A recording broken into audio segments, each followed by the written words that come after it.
Hi everybody, welcome to my channel. My name is Nadia Maddy and today I'm going to talk to you about the purpose and function of dialogue.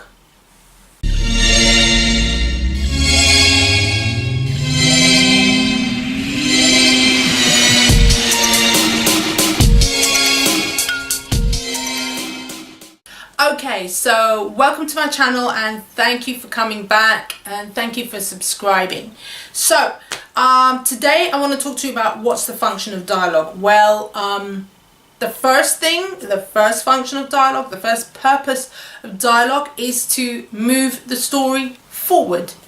Okay, dialogue can help you move it forward when you're writing something and you're kind of like finished and you want to get to the next movement. You can insert some dialogue there to help you jump very quickly to the next stage. The second purpose of dialogue is to give information. So instead of you writing a narrative or a voiceover or giving stage directions in your writing, you can use dialogue to do that. Sometimes we want to describe things and we don't know how, so instead of describing what somebody wears, you can just have that person meet up with another person or walk past another person and say, "Oh, I think you really look good in that red dress and I love your hair pulled back like that." That has just described something. That's just given the information that's needed instead of saying she was wearing a red dress and she pulled her hair back, etc., etc. So information can be boring, but this is very important. You need to make sure in your dialogue you do not turn your dialogue into a mouthpiece for intent. This is what I intend to bring into my novel. This is what I intend the character to do. I am going to go downstairs and let you think for a minute while I make a cup of tea. And then when I come back, we will sit and talk about it. That's not how you write.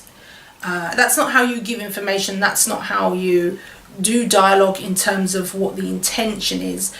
When you use dialogue to provide information, you need to do it in a way where the reader doesn't even notice. So for example, you could have a dialogue where there is an argument going on between people, and within that argument you can finally give off this information that you weren't able to do before. Maybe you weren't able to do before because it was information that is held in the past and you're not writing about the past. Your story is very much set in the present, but for us to know certain things about this character, you don't know how you want to bring across unless you write a whole chapter about what happened in the past. So instead of doing that, you can do it through dialogue. You could do it through an argument where certain things come out in that argument that gives the reader access as to understanding what's going on in the story. You need to make sure that your dialogue doesn't become a mouthpiece for intention. If that's all it is, then your story is going to fall really flat and really boring. The third purpose of dialogue is that it contributes towards the character. It allows the reader to understand the character better. It allows the reader to get to know the character a lot better. It allows the reader to understand what kind of person this character is through their dialogue. When we're talking about different characters, you should understand that different characters are different people and may have different dialect, or they may have different types of way of speaking, and this is what dialogue allows you to do. It allows you to make that differentiation. So today I've given you tips on the purpose of dialogue and the function that it serves, and I hope that it was helpful for you. If you found it helpful, please say that you did in the description box. Don't forget to subscribe to my channel. I have more information for you, nice, quick, easy information to help you make sense of your writing and to help you along the way into becoming a published author.